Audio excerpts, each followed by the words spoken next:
प्रधानमंत्री पद छोड़ रहे थे, आपने संसद में बहुत जोर देकर यह कहा था कि हम सरकार बनाने के लिए कभी अनैतिक रास्तों का सहारा नहीं लेंगे।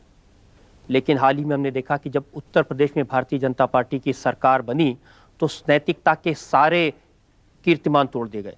उत्तर प्रदेश में जो भी हुआ वो कानून के अनुसार हुआ, संविधान के अनुसार हुआ। उत्तर प्रदेश एक षड्यंत्र का शिकार था जिसमें राज्यपाल सबसे बड़ी पार्टी होने के बाद भी भारतीय जनता पार्टी के नेता को सरकार बनाने का निमंत्रण देने के लिए तैयार नहीं थे। हमने बसपा के साथ समझौता किया क्योंकि हम चाहते थे कि वहां लोकप्रिय सरकार बने, कानून और व्यवस्था की स्थिति सुधरे, नौकरशाही के हाथ में हुकूमत न चले। लेकिन दुर्भाग्य से वो गठबंधन भी काम नहीं आया। उसके बाद राज्यपाल ने कल्याण सिंह को समय दिया सरकार बनाने का, लेकिन सिर्फ 48 घंटे दिए। किस गणित से 48 घंटे दिए? केंद्र में इससे अधिक समय दिया गया था। गुजरात के गवर्नर ने 15 दिन दिए सरकार बनाने के लिए, शक्ति परीक्षण के लिए।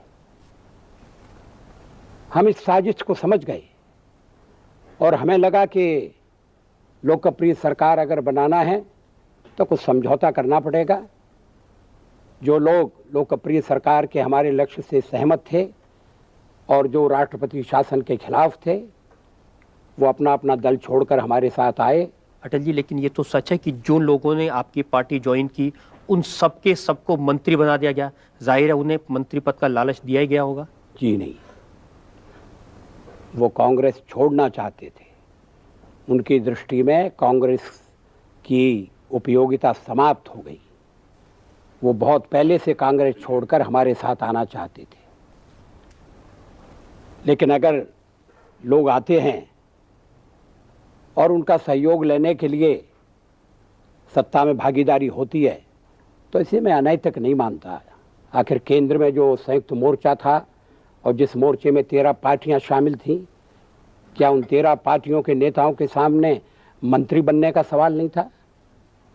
क्या वो सत्ता में भागीदारी नहीं करना चाहते थे? क्या इसीलिए वो इकट्ठे नहीं आए? ये खेल तो बरसों से चल रहा है। खेल के नियम सबके लिए समान होना चाहिए।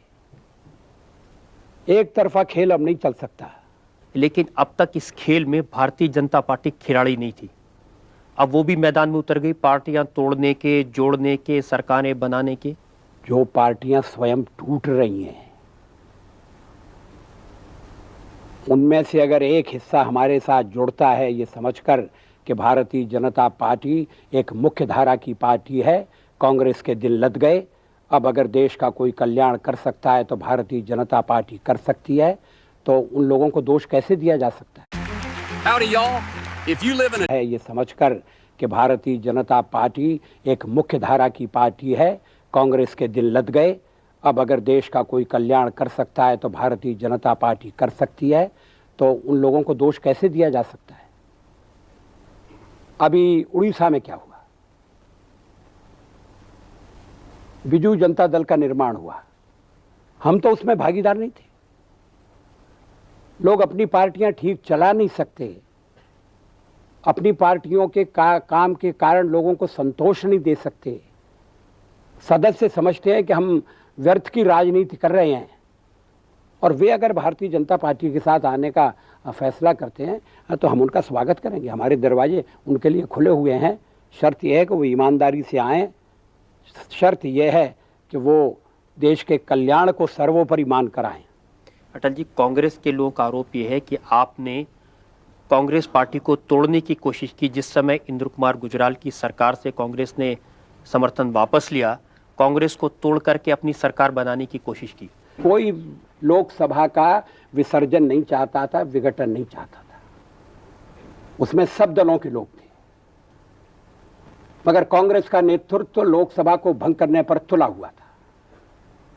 स्वाभाविक था कि एक आंतरिक विद्रोह था। लोगों ने कहा कि हम इस समय को लोकसभा को भंग होते हुए नहीं देखना चाहते और उन्होंने एक कागज पर स्मृति पत्र पर हस्ताक्षर कराना शुरू कर दिए।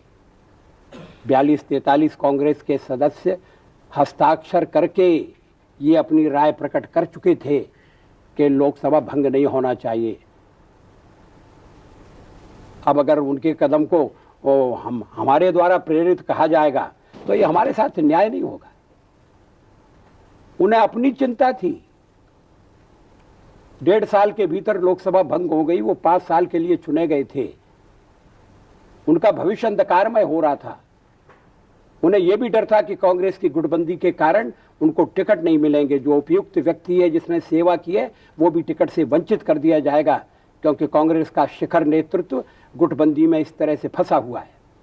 और इसलिए वो चाहते थे कि लोकसभा 5 साल पूरी चले और इसलिए वो प्रयास कर रहे थे। अटल जी, कांग्रेस का तो ये कहना है कि अब भारतीय जनता पार्टी ने अपनी विचारधारा छोड़ दी है और वो कांग्रेस के रास्ते पर चलने लगी है। अगर हमने अपनी विचारधारा छोड़ दी है तो उनको क्या तकलीफ हो रही है? हमने अपनी विचारधारा नहीं छोड़ी। सचमुच में विचारधारा का प्रश्न आया भी नहीं। जो हमारे साथ मिलने को तैयार थे वो तो हमारी विचारधारा के अनुसार चलने को तैयार थे।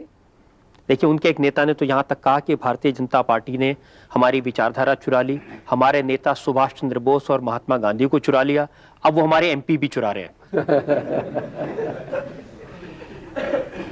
अगर वो इसी तरह से बेखबर रहे और यथार्थ का सामना करने के लिए तैयार नहीं हुए तो धीरे धीरे कांग्रेस की सारी पूंजी लुट जाएगी और वो खाली हाथ रह जाएंगे।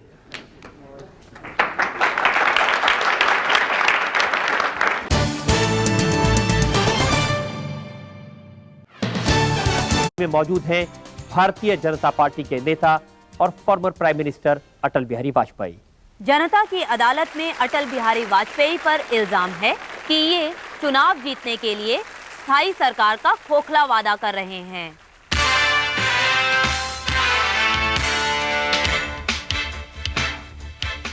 अटल जी, कांग्रेस पार्टी की भारत में सरकार रही 45 साल। उन्होंने 5 प्रधानमंत्री दिए। विरोधी दलों को ले देकर 5 साल सरकार बनाने का मौका मिला और 7 प्रधानमंत्री दिए।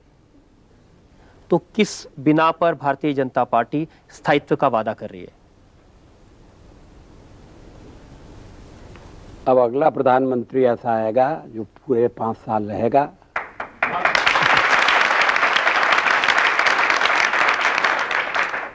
लोगों ने कांग्रेस को कसौटी पर कस लिया। लोगों ने संयुक्त मोर्चे को भी भुगत लिया। अब हम लोगों से कह रहे हैं कि आप हमें भी एक मौका दीजिए और आपको पछतावा नहीं होगा, आपको शिकायत नहीं होगी। अटल जी, आपकी पार्टी के जो अगले प्रधानमंत्री हैं वो पिछले प्रधानमंत्री की तरह सिर्फ 13 दिन तो नहीं चलेंगे? गणित बदल गया है। देश की हवा में परिवर्तन की गंध आ रही है।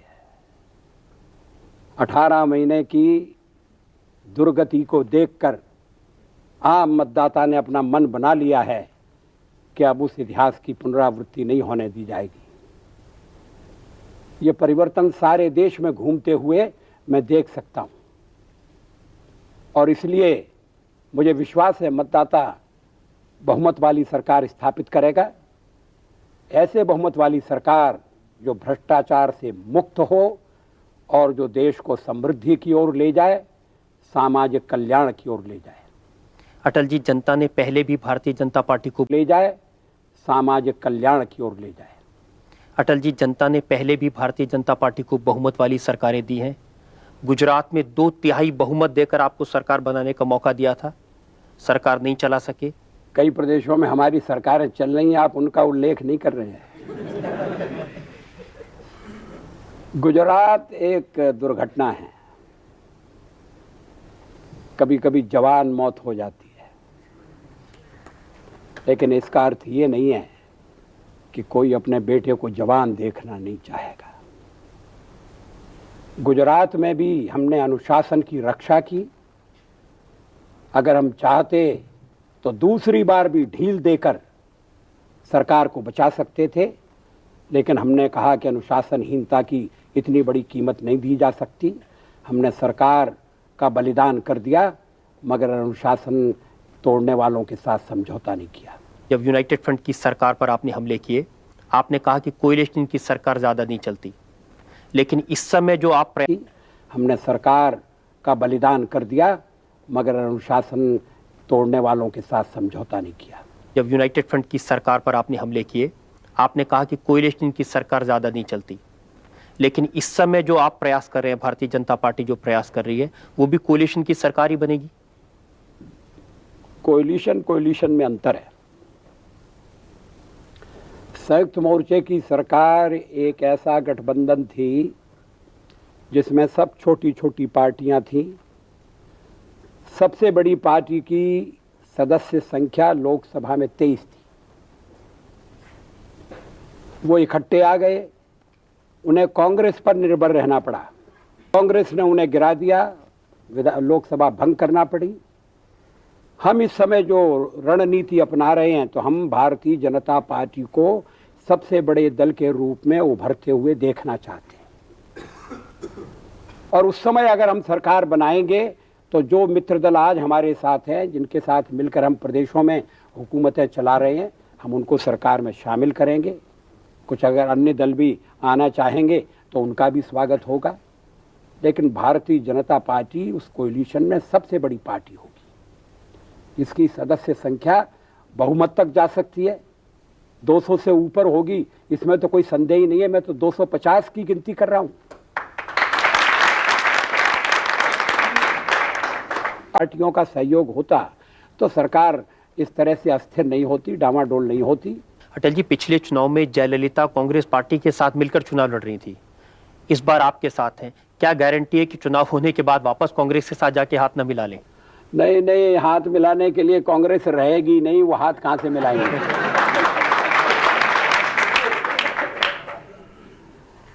तमिलनाडु की स्थिति विशेष है, भिन्न है। वहां या तो डीएमके है या अन्ना एडीएमके है। डीएमके संयुक्त मोर्चे के साथ चली गई, बच गई अन्ना एडीएमके, उनके साथ हमने गठबंधन कर लिया। आखिर हम तमिलनाडु में अपने पांव जमाना चाहते हैं। हमने उनके साथ गठबंधन करके उत्तर और दक्षिण के बीच में जैन कमीशन की रिपोर्ट के कारण जो एक विघटन का वातावरण पैदा करना चाहते थे, हमने उस विघटन की बात पर पानी फेर दिया। हमने उत्तर और दक्षिण की एकता को और मजबूत कर दिया। जिस समय जयललिता से आपका समझौता हुआ, उसके एक रात थी, संयुक्त मोर्चा भी उनका समर्थन लेना चाहते थे। हमने दोनों को पछाड़ दिया और समझौता कर लिया। ये हमने अच्छा किया है, इसमें किसी को आपत्ति नहीं होना चाहिए। अटल जी, आपने पिछले पार्लियामेंट डिस्कशन में कहा था कि यदि आपको जोड़ तोड़ करके या दूसरी पार्टी के लोगों को मिलाकर सरकार बनानी पड़ी या खरीद फरोख्त करके, तो आप ऐसी सरकार को चिमटे से भी नहीं छुएंगे। तो मैं ये जानना चाहती हूँ कि यदि इस चुनाव के बाद ये स्थिति आई तो आप क्या करेंगे? मैंने ये कहा था कि हम मेंबरों की खरीद फरोख्त नहीं करेंगे, राजनीति को सौदे का विषय नहीं बनाएंगे। और सदन में डीएमके के नेता ने खुले रूप में इस बात की तारीफ की कि भारतीय जनता पार्टी जो सरकार चला रही है, उसने ऊंचे मानदंडों से काम किया हुआ है। सहयोग तो राजनीति में करना पड़ेगा। एक दल को बहुमत मिले, बहुत अच्छा, मतदाता दो टूक फैसला करें, उनका स्वागत है। लेकिन अगर सहयोग लेने की आवश्यकता पड़ती है तो उसमें कोई संकोच नहीं होना चाहिए। अटल जी, उनका प्रश्न ये था कि अगर सरकार बनाने में बहुमत में आपके और आपकी जो एलाइड पार्टीज हैं, उनके भी बहुमत में कुछ कमी रह गई, तो क्या फिर से कांग्रेस को तोड़ने की कोशिश करेंगे? नहीं, कोई कमी नहीं रहेगी। मुझे तो तो उसमें कोई संकोच नहीं होना चाहिए। अटल जी, उनका प्रश्न ये था कि अगर कमी नहीं रहेगी। मुझे तो 300 की संख्या दिखाई दे रही है।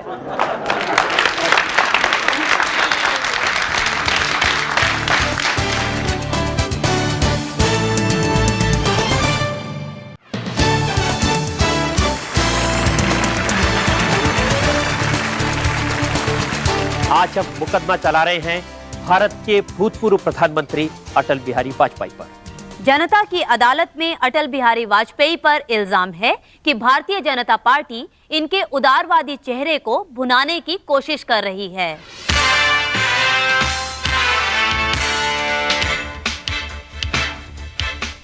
अटल जी भारत के जाने माने लेखक हैं खुशवंत सिंह जी।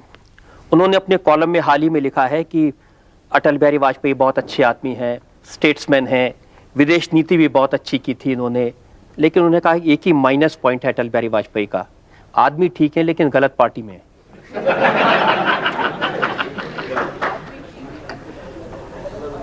सरदार खुशवंत सिंह जी की मैं बड़ी इज्जत करता हूँ। वो बहुत अच्छा लिखते हैं, उनका लिखा हुआ पढ़ने में बड़ा आनंद आता है। उन्होंने मेरी जो तारीफ की है उसके लिए मैं उन्हें शुक्रिया अदा करता हूँ, लेकिन उनकी इस बात से मैं सहमत नहीं हूँ कि मैं आदमी तो अच्छा हूँ मगर गलत पार्टी में हूँ। अगर मैं सचमुच में अच्छा आदमी हूँ तो फिर गलत पार्टी में कैसे हो सकता हूँ, और अगर गलत पार्टी में हूँ तो फिर मैं अच्छा आदमी नहीं हो सकता। अगर फल अच्छा है तो पेड़ खराब नहीं हो सकता। अटल जी ये सच नहीं है कि आपका चेहरा उदारवादी है और भारतीय जनता पार्टी का चेहरा सांप्रदायिक? जी नहीं, भारतीय जनता पार्टी को लोगों ने पहचाना नहीं है।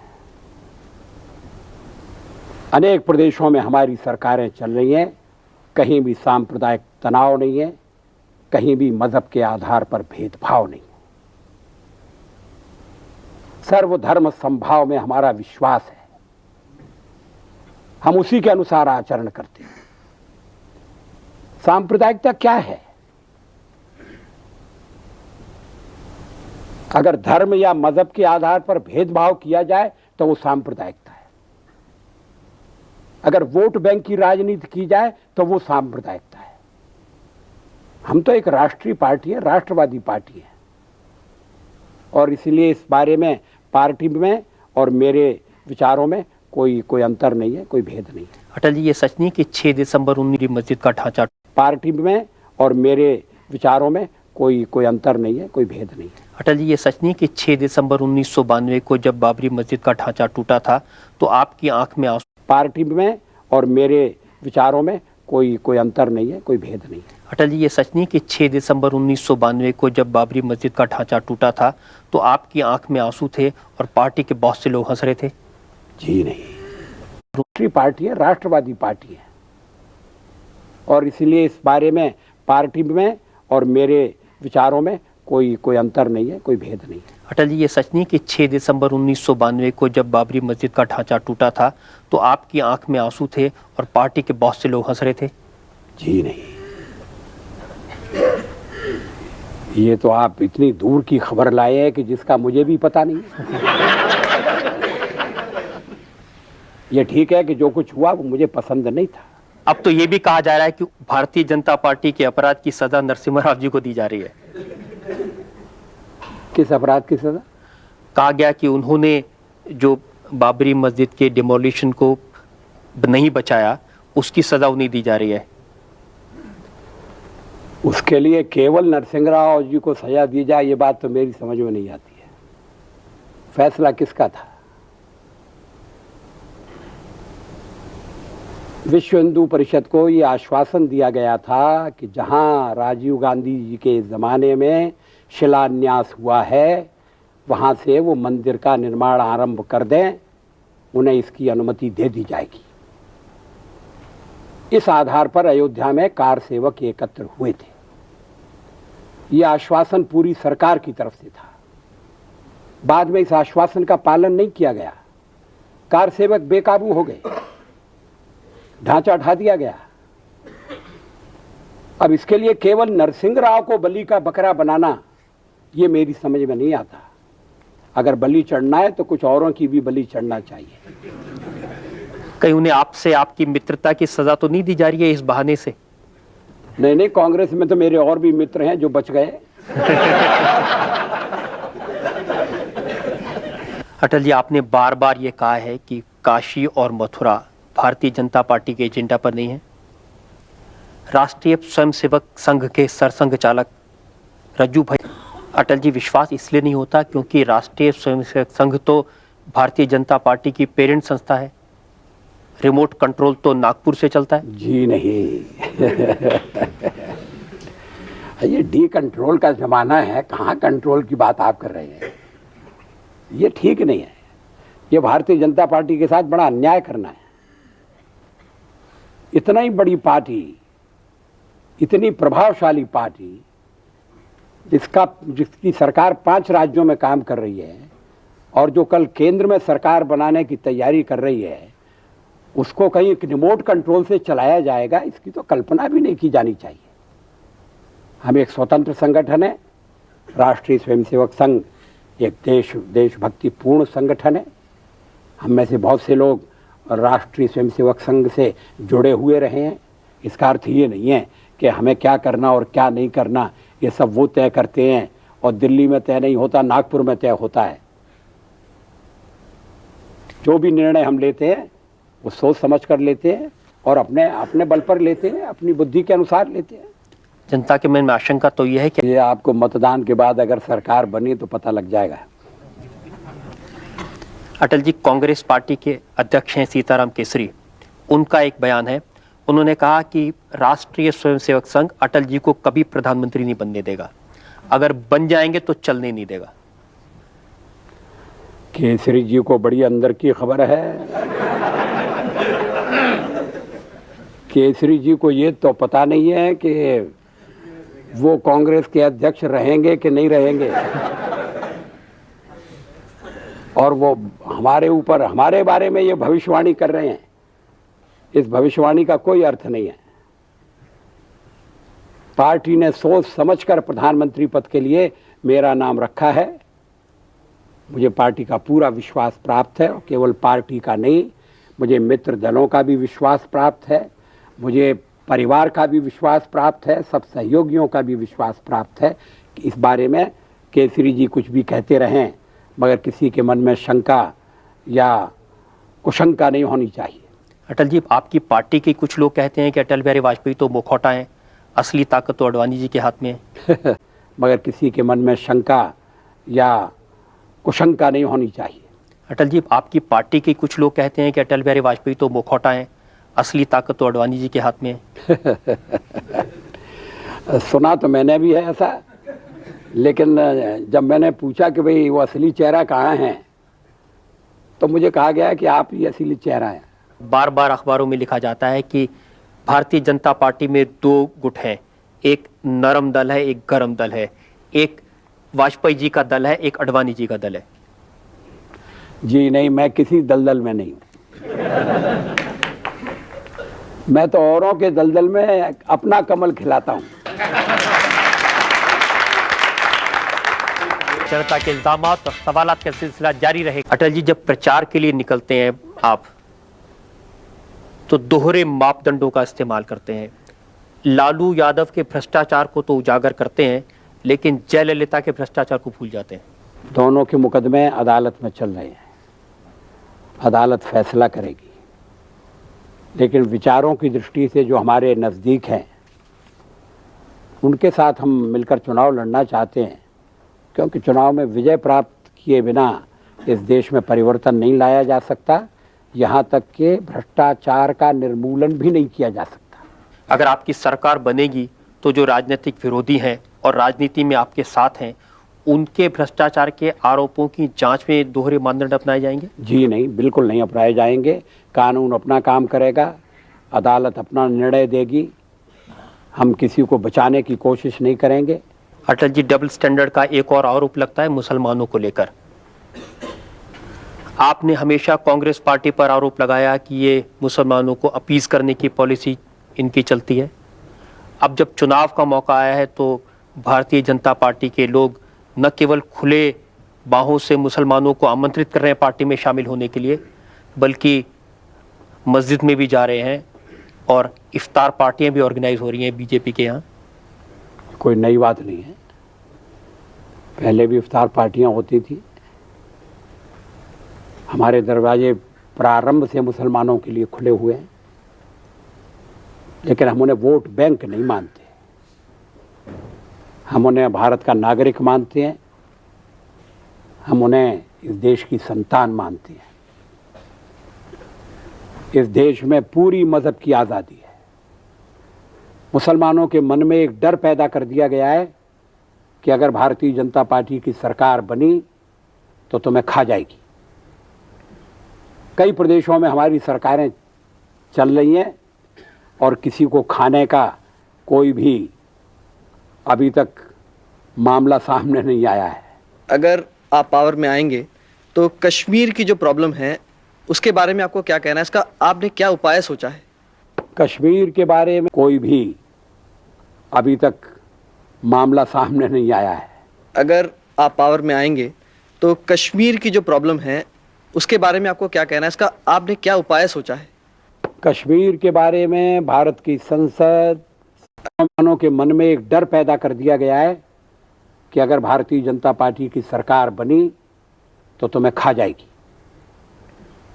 कई प्रदेशों में हमारी सरकारें चल रही हैं और किसी को खाने का कोई भी अभी तक मामला सामने नहीं आया है। अगर आप पावर में आएंगे तो कश्मीर की जो प्रॉब्लम है उसके बारे में आपको क्या कहना है? इसका आपने क्या उपाय सोचा है? कश्मीर के बारे में भारत की संसद सर्वसम्मति से ये प्रस्ताव पास कर चुकी है कि पूरा जम्मू कश्मीर भारत का अभिन्न अंग है। और जब हम पूरे जम्मू कश्मीर की बात कहते हैं तो उसमें कश्मीर का वो हिस्सा भी शामिल है जो आज पाकिस्तान के कब्जे में है, वो हिस्सा भी शामिल है जो पाकिस्तान ने चीन को दे दिया है। तो हम उस प्रस्ताव से बंधे हैं और हम उस प्रस्ताव पर अमल करने के लिए कार्रवाई करेंगे। क्या कार्रवाई करेंगे? जबरदस्ती वो हिस्सा पाकिस्तान? अब सब बातें इस समय मत पूछिए, क्योंकि भारतीय जनता पार्टी ने तो अपने मैनिफेस्टो में न्यूक्लियर बॉम्ब की भी बात कही है। हाँ, हमने कही है और सोच समझ कर कही है। हमारे पड़ोस में एटमी हथियार इकट्ठा हो रहे हैं।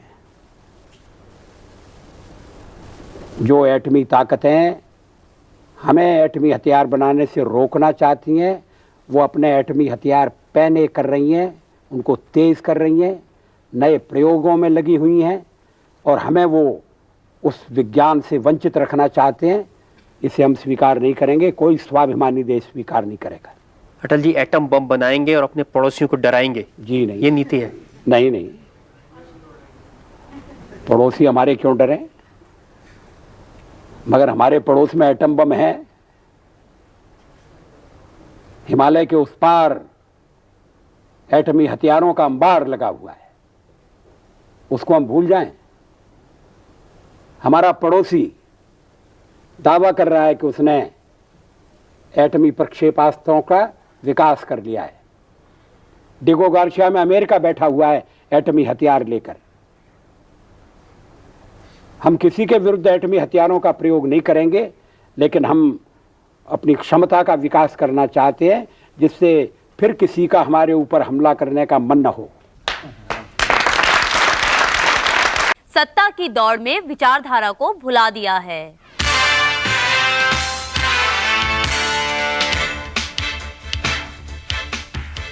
अटल जी, पहले भारतीय जनता पार्टी का दावा था एक अलग पहचान वाली पार्टी है, बाकी पार्टियों से अलग, और अब यह हाल है कि जो भी प्यार से मिला हम उसी के हो लिए। ये कहना ठीक है। हमने अपनी विचारधारा के साथ कोई समझौता नहीं किया है। सचमुच में बाकी के लोग हमारी विचारधारा को अब स्वीकार करने लगे हैं।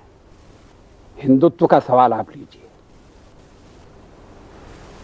सर्वोच्च न्यायालय ने हिंदुत्व के बारे में जो निर्णय दिया उससे हमारे दृष्टिकोण की पुष्टि हो गई। ये बात साफ हो गई कि हिंदुत्व कोई उपासना पद्धति नहीं है, हिंदुत्व कोई मजहब नहीं है, हिंदुत्व इस देश की जीवन की धारा का नाम है। जिससे किसी समुदाय या संप्रदाय को विरोध नहीं होना चाहिए। तो अपनी विचारधारा हम कहाँ छोड़ रहे हैं? हमारी विचारधारा तो विजयी होती जा रही है। जिस समय आपकी सरकार थी जो 13 दिन चली, उसमें आपने क्या विचारधारा का परित्याग नहीं किया था? धारा 370 का सवाल छोड़ दिया था, यूनिफॉर्म सिविल कोड को हमारे देश में भेजना ये मैत्रीपूर्ण कार्य नहीं है, ये कार्य बंद होना चाहिए। आप नेहरू जी की विदेश नीति के प्रशंसक थे। इंदिरा गांधी को आपने दुर्गा कहा था। नरसिम्हा राव की आर्थिक नीतियों का आप समर्थन करते हैं। तो फिर अगर आपको आधा कांग्रेसी कहे कोई, तो उसमें गलती क्या है? नेहरू जी की मैंने उनके मुंह पर कठोर आलोचना की थी। मैंने एक बार नेहरू जी से कहा था कि आपका व्यक्तित्व विभाजित व्यक्तित्व है, इसमें चर्चिल भी और चैम्बरलेन भी है। नेहरू जी तमतमा गए थे, कोई जवाब नहीं दिया उन्होंने। मैं नेहरू जी की गुटनिरपेक्ष नीति का समर्थक था, वो नेहरू जी की नीति नहीं थी। और ये बात भी मैंने उनके ही सामने कही थी कि अगर देश का प्रधानमंत्री जवाहरलाल नेहरू न होता, अगर और कोई प्रधानमंत्री होता, तो वो भी देश की आज़ादी के बाद दोनों शक्ति गुटों से अलग रहने की नीति पर चलता। तो नेहरू जी की नीति का समर्थक होने का सवाल नहीं है। नेहरू जी तो आपकी तारीफ करते थे पार्लियामेंट में। अब इसका मतलब यह है कि जरूर कुछ तारीफ करने लायक होगा। इंदिरा गांधी को आपने दुर्गा कहा था। मैंने दुर्गा नहीं कहा। आपकी एक आध कविता सुनने के बाद अब जज का आदेश है, मैं कैसे टाल सकता हूं?